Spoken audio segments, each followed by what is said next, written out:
Thank you, everyone, for attending today's International Public Safety Association webinar sponsored by GoTenna Pro, How to Implement a Mobile-First Strategy for Emergency Management. Mobile devices and applications are increasingly critical to day-to-day public safety operations, but many organizations are unprepared in the event cell phone connectivity and access to these new tools becomes unreliable or unavailable. New advancements in mobile and wireless communications are now allowing emergency response and recovery teams to stay connected even in the most challenging environments.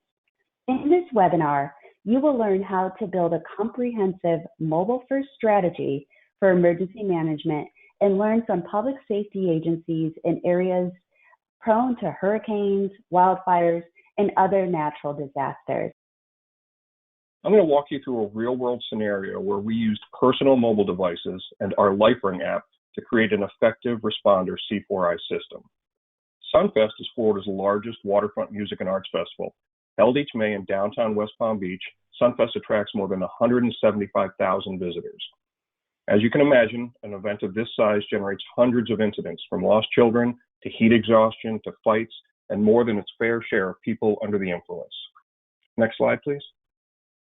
Responding to these incidents in previous years was accomplished by a team of dispatchers and an operations trailer blindly directing operations people, risk managers, security staff, and various responders, all via handheld radios.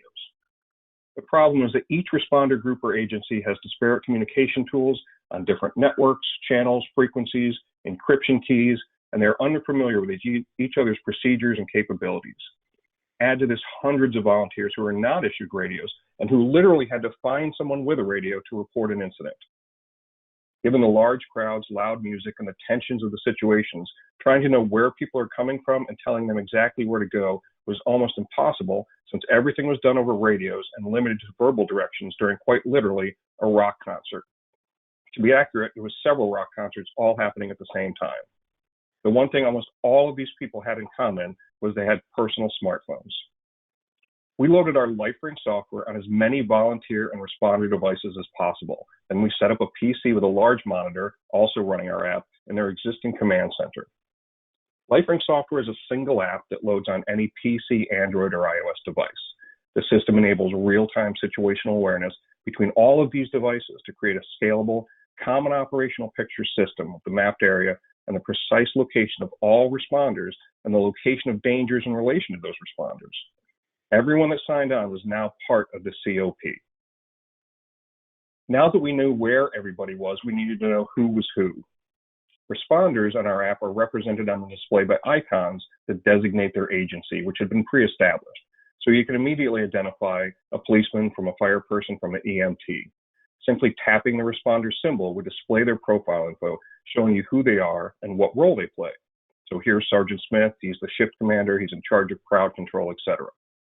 There's even device-specific information, including the lat and long GPS, their battery strength, their heading speed, altitude and range, and bearing from your location to theirs.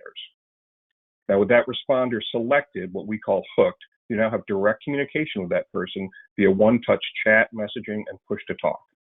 So the volunteers, represented by a generic symbol, were always spread out across the event and grounds and mingling with the crowds. They were our proverbial tip of the spear. When they spotted an issue, they would drop a marker on the map from a list of preset responder symbols, which can be customized for any scenario. For Sunfest, we added symbols for major and minor injuries, fights, lost children, or people who were just overly impaired, or sometimes when you just needed a supervisor. So once a marker is added to the map, it's seen by everybody in the group. Other responders use their own symbol on the map as a reference to make their way towards the incidents, which eliminated the issue of getting directions verbally with the loud music and crowd noises. Any user can then add content to the marker, such as text, photo, audio, or video, as well as attach a file, such as an incident report. The content is accessible by all other responders simply by tapping on that marker. At Sunfest, we had a lot of fights and a lot of people who were thrown out. We could then share a photo of somebody with the group, and anyone working at a gate or a police officer would know not to let that person back in. In more dire circumstances, any user can also declare themselves in an emergency, which flashes a red circle around their own symbol and causes everyone else's handset display to center on that person and, in theory, come running. In the end, we had created an ad hoc network set up for all users to join and immediately become of a single responder group, reporting and sharing at the scene incident data. I think it was a very successful showcase of using personal smartphones in a first responder environment. And it showed that this system could work well in any disaster scenario as an effective emergency management communication system. I thank you for your time, and I'll hand it back to Luke. Thank you, Jason.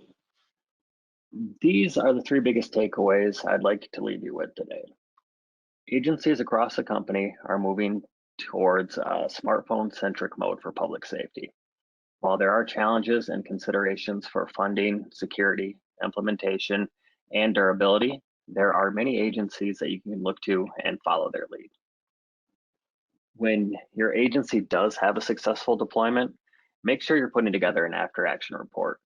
This way, you can measure both quantitatively and qualitatively the results.